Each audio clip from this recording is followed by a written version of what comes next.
전화를 해가지고 뭐를 하나 제보를 해요. 저한테 이런 내용의 전화를 해서 물어봐요. 제가 같이 일하는 여직원 유땡땡 씨를 어젯밤에 죽이게 됐어요. 형님이 저 112에 신고해 놓으시면 제가 자수할게요. 이러면서 전화가 왔다는 거야. 가서 확인 작업을 했어요. 정말로 그 문자에서 왔던 같은 번호의 차량을 가서 보니까 시신이 뒷좌석에 있어요. 한 달 뒤에 자수한다면서요. 어디 그러니까 있어요 지금? 이 두 사람은 오랫동안 동업자 관계였음이 확인이 됐어요. 그럼 동업자를 죽였다는 얘기의 결론은 바로 전화하죠. 근데 꺼져 있어요. 오프돼 있어요. 가족들도 하나같이 한다는 얘기가 웃겨요. 내 동생 지금 외국에 나가 있어요. 근데 출국을 한 적이 없어요. 박 씨는. 이때부터 이건 뭔가 이상하다.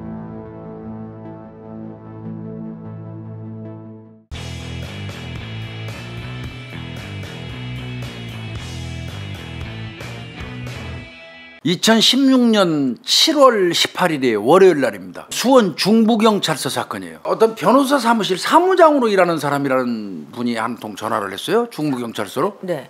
전화를 해가지고 뭐를 하나 제보를 해요. 제가 아는 사람이 있는데 저한테 이런 내용의 그 전화를 해서 물어봐요. 같이 일하는 여직원 네.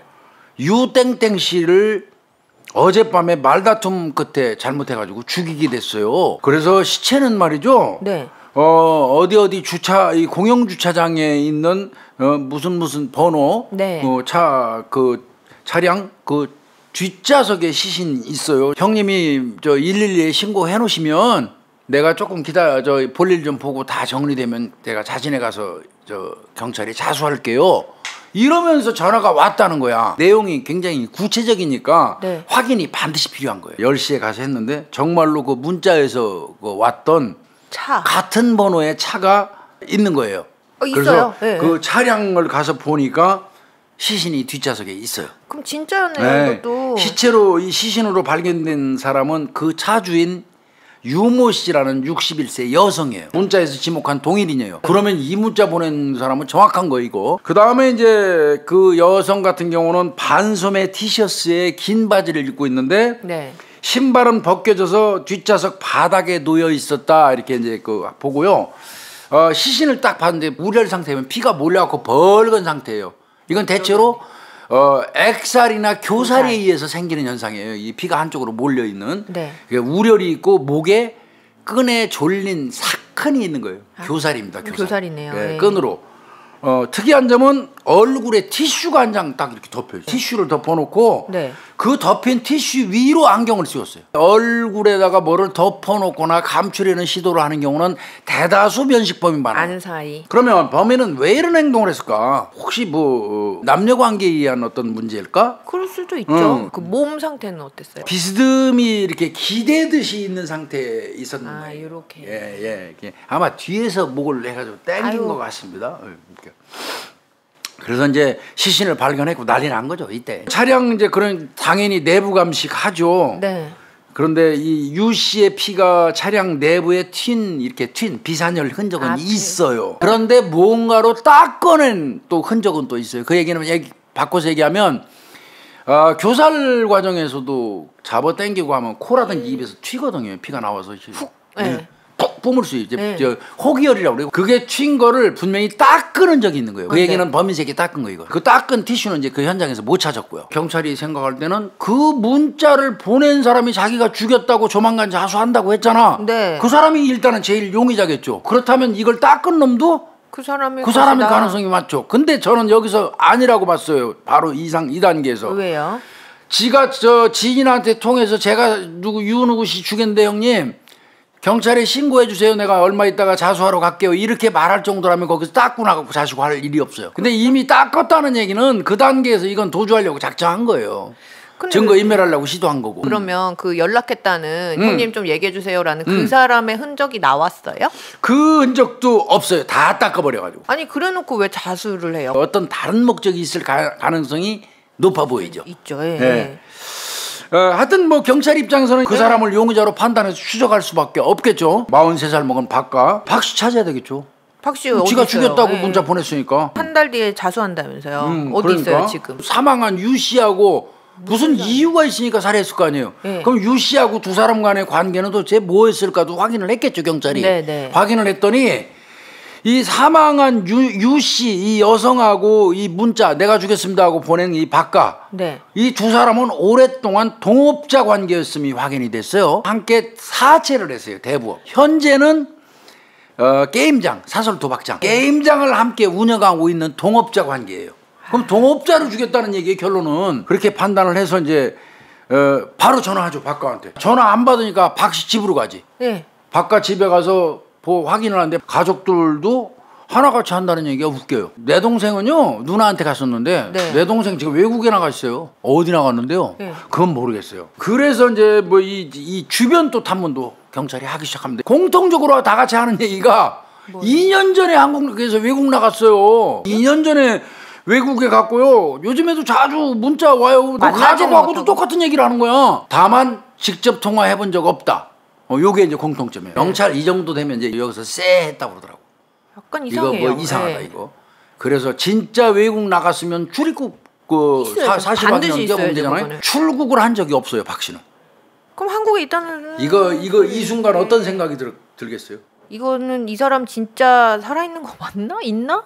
그런 생각. 네. 이 사람이 있는 존재하는 사람인가? 엄청 긴장하기 시작하는 거예요, 경찰이. 이때부터. 이건 뭔가 이상하다. 외국 나간 적도 없는 사람이 2년 전부터 가족하고 지인들은 지 친구들한테 외국 간다고 얘기해놓고 문자로 최근까지 주고받는다? 근데 외국에 간 사실은 없다? 출국 사실은 없다? 이건 뭔가 좀 잘못된 거예요. 그래서 핸드폰 위치 추적을 좀 해보기로 했어요. 그 다음에 통화 내역을 이제 전부 뽑아보기로 했어요, 경찰이. 네. 그랬더니 기주국 조사에서는 거의 인천으로 나와요. 통화 내역 쭉 뽑아봤는데 그 뭐 별다른 특이점도 사실은 없어요. 통화 내역에 보면 문자로 했다고 그러잖아. 네네. 그런데 단 한 차례도 통화 기록은 없어요. 그 전화는. 이런 경우에 경찰이 할 수 있는 거는 생활 반응이라고도 부르고 생존 반응이라고도 부르는 거. 돈 쓸 거 아니에요. 그러면은 뭐 현금을 써도 현금 카드 등록을 한다든지 아니면 그렇죠. 카드를 사용하면 카드 사용 내역이 나올 거예요. 없어요. 금융거래 내역 자체가 없어요. 경제 행위를 한 흔적이 없습니다. 네. 두 번째는 자, 이 사람이 우리나라에 있으면 어딘가 움직일 거 아니에요. 교통카드도 쓸 거고. 그렇죠. 차를 끌고 다니면 하다못해 범칙금이라도 그 속도 위반이나 톨게이트 비용이라도 지불했을 거 아니에요. 그 다음에 제일 중요한 건 2년간 살다 보면 병원 한 번 안 가는 사람 없을 거예요. 그거 치료받은 진료 기록 사실 확인원을 띄웠어요. 보험공단에다가 없어요. 네. 친구들한테 얘기를 들어보니까 이 친구가 전에 자주 한의원에 가서 물리치료를 받았대요. 그런 사람이 2014년 10월 이후로 네. 아예 그 진료 자체가 딱 끊겨버려요. 이건 생존 반응이 없는 겁니다. 바꿔서 얘기하면 죽은 거예요. 그러면 두 건의 살인사건인 거예요, 이건. 박 씨, 이 죽은 2년 전에 행불된 사람이 귀신처럼 유령처럼 살아나와가지고 그 유 씨를 차 안에서 죽일 이유는 없잖아. 네. 그럼 제3자가 있을 가능성이 높은 거예요. 이건 누가 죽여놓고 덮어씌운 유 씨를 죽인 사람이 박 씨도 죽였을 가능성이 높은 거지. 그러면 박 씨의 휴대폰으로 그 문자를 보낸 놈은 과연 누굴까? 네. 그 분명한 거는 그 문자 보낸 그 휴대폰은 분명히 박 씨 거니까. 그럼 네. 어떤 놈이 제3자가 박 씨 휴대폰을 갖고 있는 거예요, 지금. 박 씨 행세를 하면서. 그래서 이제 경찰이 이제 집중을 하는데 동업 관계를 두 사람이 아까 게임장 사채업 얘기를 했잖아요. 네. 그거를 조사하는 과정에서 봤더니 동업자가 하나 더 있어. 사채하고 사설경마장 같은 걸 하나 운영할 때 네. 3명이 동업을 했던 게 나와. 그거 누구냐면 동업자 네. 60살 먹은 김가야, 김가. 박 씨는 그 당시 43세. 네. 사망한 유 씨 여성은 61세. 네. 같이 지금 동업했다는 김 씨는 60세. 네. 이렇게 된 거예요. 그럼 자, 김 씨를 그럼 경찰이 의심 안 할 수가 없는 게 박 씨 가족을 이제 탐문을 했잖아요. 뭔 얘기를 하냐면 박 씨가 자기 동생 이제 누나한테 그 얘기를 했어요. 나 외국 가서 당분간 못 들어와 누나. 네. 그렇게 말을 했는데 네. 얼마 안 있으니까 김 씨가 나타났더라는 거야. 돈 찾으러. 김 씨라는 사람이 나타나더니 네 동생이 네. 내 투자금을 가지고 내뛰었다. 지금 외국으로 내뛰었다. 그러니까 네 가족이니까 니들이 대신 변제해줘. 그러니까 난리를 주겠다는 거야. 그래서 일정 부분 돈을 또 꽤 많은 돈을 갚아줬대요, 대신. 그거를 경찰이 그 수사하는 과정에서 이렇게 보니까 그 문자를 보낸 사람이 김 씨일 개연성이 높아 보이는 거예요, 김 씨. 그 돈 뜯어내려고 그럴 수도 돈 뜯어내려고 있죠. 그럴 개연성이 높아 보이는 거예요.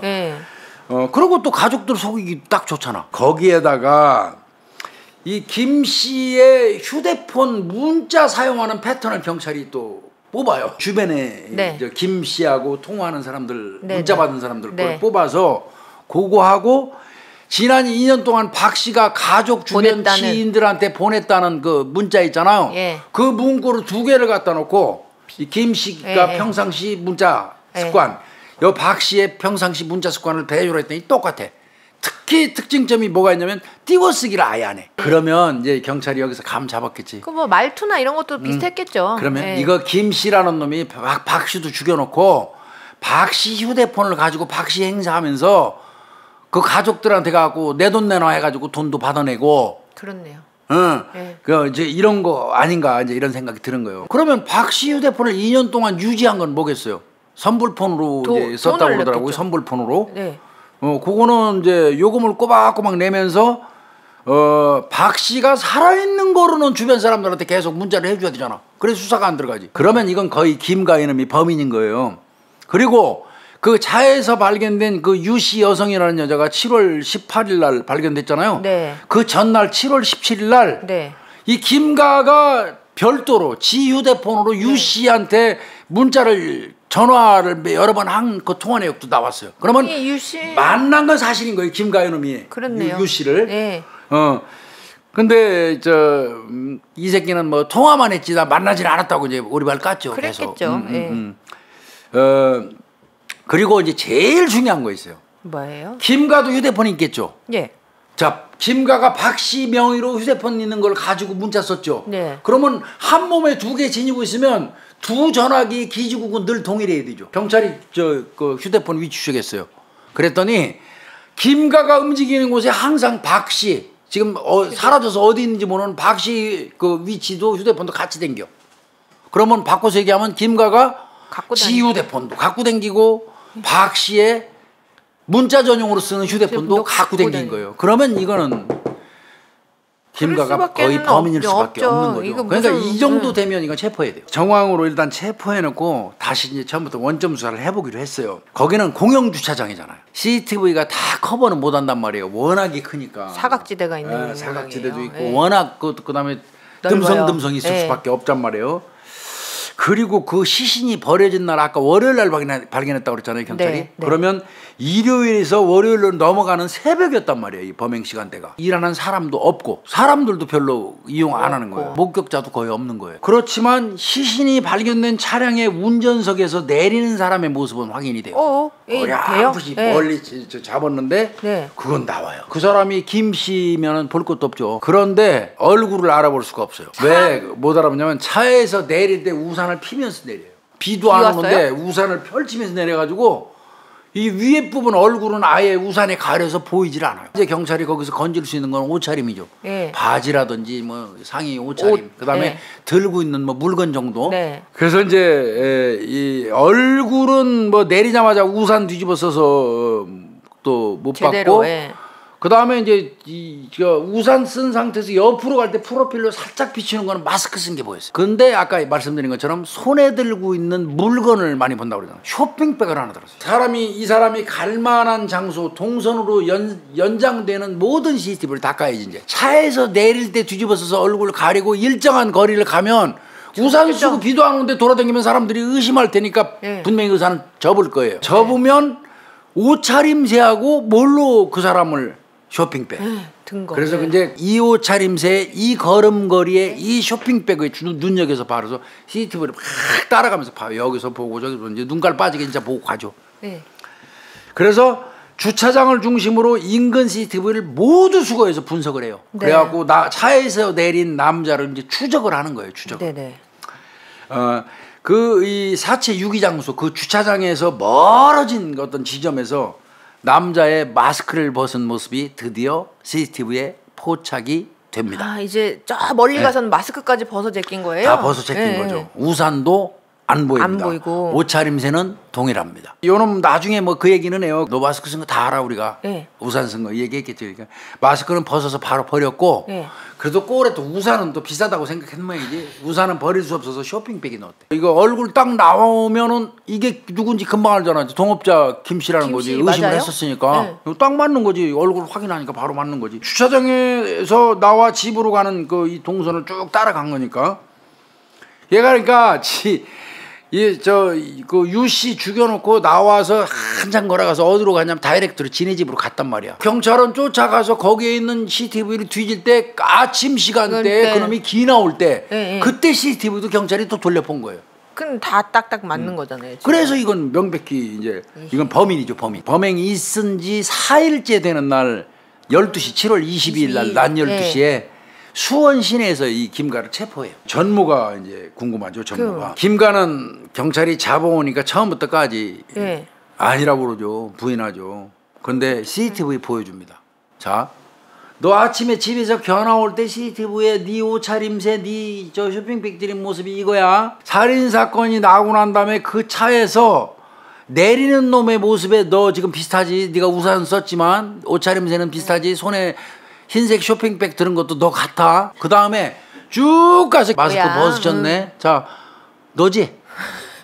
집에서 견화 올 때 그 모습이 지금 여기서 그대로 나왔지. 거기서 범행일지 자백합니다. 그래서 이 새끼를 다 알아봤더니 이 새끼는 2013년 9월 달에 교도소에서 출소했어요. 이 사건이 발생한 건 2016년이죠. 빵에서 나온 지 3년 만에 이제 그 범행한 건데 얘가 교도소에서 출소하자마자 대부업체 사무실을 갔어요. 근데 그 대부업체는 누가 운영했냐면 죽은 유 씨하고 박 씨가 운영을 했어요. 같이 동업했다는. 그러니까 원래는 이 김가희 살인범 이놈은 이 동업자 반열에 없었어. 빵에서 나와가지고 대부업체 운영하는 유 씨하고 박 씨가 운영하는 대부업체를 찾아간 거예요. 두 사람이 사채업을 하는데 꽤 돈도 있고 자금력이 있어 보여. 현금으로 운영을 하게 되니까. 그러니까 요 김가요 놈이 빵에서 나온 요 놈이 그 교도소 안에서 또 이거 주워 들은 건 있어가지고 사설 경마 한번 나하고 안 해볼래요? 그거 하면 노빵 납니다 하는 거야. 유 씨, 이 박 씨가 그냥 사채업 받은 사람들이 또 기본적으로 돈에 대한 욕심은 있잖아. 김가요 얘기 들어보니까. 그러니까 그게 홍 넘어가게 된 거예요. 그래서 셋이서 사설 경마장을 이제 하기로 한 거예요. 그래서 2014년 4월 달부터 김 씨, 김가, 박 씨, 유 씨 이 세 사람이 사설 경마장 사업을 하기 시작합니다. 그런데 대법 잘 됐는데 퍼센테이지로 먹어야 되잖아요. 아마 김가 요놈이 그 투자한 게 아무래도 저 박 씨나 유 씨보다는 원래 사채업하는 사람들보다는 즐겁겠죠. 그러면 당연히 배분도 적게 가는 게 맞죠. 퍼센테이지로. 당연하죠. 그럼에도 불구하고 지는 이건 좀 적다고 생각한 것 같아요. 김가연 놈이 정해진 퍼센테이지보다 적게 나한테 준다고 감정을 산 것 같아요. 이 김가연 놈이. 그래서 2014년 10월 6일 날 권선동 소재 이 그 박 씨 집으로 찾아가요. 그때 이제 그 박 씨가 들어오는 거야. 따라서 가. 그래서 집으로 같이 들어갔어요. 들어가서 나한테 배분될 돈이 지금 적어 니네 둘이 짜고 지금 나 적게 주는 거야. 이거 따져요. 돈 더 내놔. 근데 나이 차이가 많이 나잖아. 김가희 놈은 60세고 여기 43살이니까 뭐 나이 차이가 뭐 17년 이렇게 나잖아. 그렇죠. 거기다가 이 그 죽은 박 씨가 덩치가 180 넘는데. 그러니까 유 씨 여성이 그 박 씨 믿고 한 거지. 사채업도. 그 따진 거요. 따졌는데 무슨 소리야 뭐 이러면서 이제 다툼이 시작이 된 거예요. 근데 체격이 게임이 안 되잖아. 나이 차이도 많이 나고. 그렇죠. 밀려버렸어. 그때 딱 옆에 보니까 이제 평상시 박 씨가 아령으로 운동을 했지. 집에서 아령을 이놈이 넘어진 김에 들었어. 들은 상태에서 넘어졌으니까 박 씨는 서 있을 거 아니야. 그 상태에서 아령으로 박 씨 발등을 찍어버린 거야. 그 아령으로 찍으니까 숙이는 사이에 뒷목하고 머리를 아령으로 마구 내리친 거야. 거기서 박 씨는 이 김가에 의해서 사망하게 된 겁니다. 이게 동업 시작한 지 6개월째 될 때예요. 자, 이놈이 살해를 하고 나니까 이제 시신 처리를 해야 되잖아. 빵제비들이니까 바로 그 박 씨 집에 텐트가 있어. 텐트. 그래서 그 박 씨 집에서 박 씨 죽이고 박 씨 집에 있는 텐트로 돌돌돌 싸요. 꽁꽁 묶었습니다. 예. 그 상태로 이제 차에 싣고 가서 강원도 홍천에 있는 야산으로 가가지고 안매장해 버립니다. 자백하면 시신 있는 장소도 밝혀야 되잖아요. 경찰이 홍천까지 가가지고 애먹었다고 그러더라고. 백골화가 이미 됐는데 백골화 된 상태에서도 시신 전체 조각은 못 찾고요. 일부밖에 못 찾았어요. 그렇게 홍천 야산에다 유기해놓고 예. 안 걸리려고. 역시 전과자예요. 그 박씨 휴대폰 있는 걸 딱 봤잖아. 예. 아, 요거 선불폰이야. 그때 돈 주고 충전만 하면 박씨 행세할 수 있으니까 예. 그걸로 문자 다 보내는 거예요. 나 문제가 좀 생겨서 잠시 외국으로 잠수해. 그러지 않았으면 가족들이 너무 연락이 오랫동안 안 되면 실종 신고야. 그 수사 바로 개시됐을 거예요. 네. 유씨 죽일 때는 2016년 7월 18일 날 새벽에 네. 그 권선동 소재 음식점 주차장에서 처음에 만나요. 아, 처음에 애초부터 공영 주차장으로 나오려면 나오겠습니까? 그 여성이? 그렇죠. 이유가 없잖아요. 그러니까 네, 네. 할 얘기 있다고 둘이서 종업하는 하게 된 거야. 이제 본의 아니게 유 씨하고 이 김과 둘이서 종업하는 거예요. 예. 그런 상황에서 이제 대화 좀 하자 해가지고 이제 저 음식점에서 만난 거예요. 음식점 주차장에 차 세워놓고 이제 얘기한 유 씨 차 거예요. 세워놓고 예. 그 안에서 얘기를 이제 하다가 역시 이제 뭐 지는 투자금 돌려달라고 그랬는데 거절해서 뭐 5,500만 원 받을 게 있다고 그러더라고. 유 씨한테 지가. 근데 이 새끼는 내가 볼 때 돈이 제일 없는 새끼가 어떻게 그러니까요. 죽은 두 사람한테 돈을 다 받을 돈이 있는지 모르겠어요. 이게 다 거짓말일 거로 저는 보여요. 죽이려고 독차지하려고 이미 투자해 놓은 거. 게임장 같은 거 지가 먹으면 되잖아. 그래서 살해한 걸로 보이는데 여하튼 뭐 지는 5,500만 원 받으려고 돌려달라고 그랬는데 그 여성이 거절을 해서 화가 나가지고 손으로 목을 조르다가 예. 조수석하고 이 콘솔 박스 중간에 있는 그 휴대폰 충전기 있잖아요. 네네. 거기 그 끈으로 본인이 휴대전화 그러니까 저 충전 케이블, 케이블. 그걸로 이제 목을 졸라서 살해를 했다. 그 와중에 이제 그 유 씨에서 이제 피가 흐르면서 이거 저 호기열 또는 뭐 비산혈 이제 튄 거죠. 튀니까 네. 물티슈로 그 유 씨 여기 이 부분 닦고 차량에 튄 피도 싹 닦고 또 주변에 지가 만졌던 것도 싹 그 물티슈로 닦은 거예요. 네. 그 다음에 그 식당 주차장 밖으로 버린 거예요. 그게. 어머. 그건 나중에 경찰이 가서 수거해요. 나중에 경찰이 식당 주차장 그 인근에 가서 보니까 그 휴지에 유 씨 그 여성하고 이 김가요놈 DNA가 한꺼번에 묻은 그럼 맞네요. 그 물티슈가 있었어요. 나왔어요. 그건 확보해서 영장 신청할 때 그 증거 자료로 증빙됩니다. 그러니까 애초부터 집에서 흰색 쇼핑백에 뭐 그 이렇게 나갈 때 이럴 때부터 이게 살해 어떤 고의가 있었던 걸로 보여요. 박 씨 그 최초에 죽여놨잖아요. 그 집에서. 예. 그 집에 누나가 갔더니 그 새끼가 또 있는 거예요. 내 동생은 어디 갔어요? 그랬더니 내가 지금 와보니까 말이야. 내 돈 떼어먹고 지금 도망가서 없는데 막 거기서 1차 난리하면 주겠대요. 그리고 그 이후에 몇 번 돈 내놓으라고 지랄해서 돈을 꽤 많이 줬다고 그러더라고. 요놈이 그 아마 수원시내 지리를 엄청 잘하나 봐요. 그 화성 그 성벽 있잖아요. 예. 거기 따라서 쭉 장안문부터 해가지고 이제 대규모 공영주차장이에요. 요놈이 그 새벽이고 휴일이고 그러니까 사람 없을 거다. 관리하는 사람도 없잖아요. 네. 그런 거를 이제 확인을 해서 뒷좌석에 싣고 가가지고 지가 죽인 박 씨한테 덮어 씌우려고 박 씨인 걸로 행세하면서 박 씨 휴대폰으로 아는 사람한테 문자해서 내가 죽였다고. 그 죽은 박 씨는 억울하게 살해당하고 살인범이 된 거예요. 이 새끼가. 요놈 이제 재판에 회부가 됐어요. 이 새끼가 그 전에 들어가서 교도소 수감 생활을 몇 년을 했냐면 그때 12년 했어요. 그 혐의가 뭐였냐면 예. 요번처럼 자신의 아내를 예. 차 안에서 살해하고 불질른 혐의였어요. 그래서 그때 이 무기징역을 받았다가 예. 감형이 돼가지고 12년 만에 겨나온 겁니다. 출소를 해서 그 바로 저 사체하는 사람들 유 씨, 박 씨한테 찾아가고 만나서 그 사람들 둘 다 죽인 거예요. 결국은 2016년 12월 20일 날 예.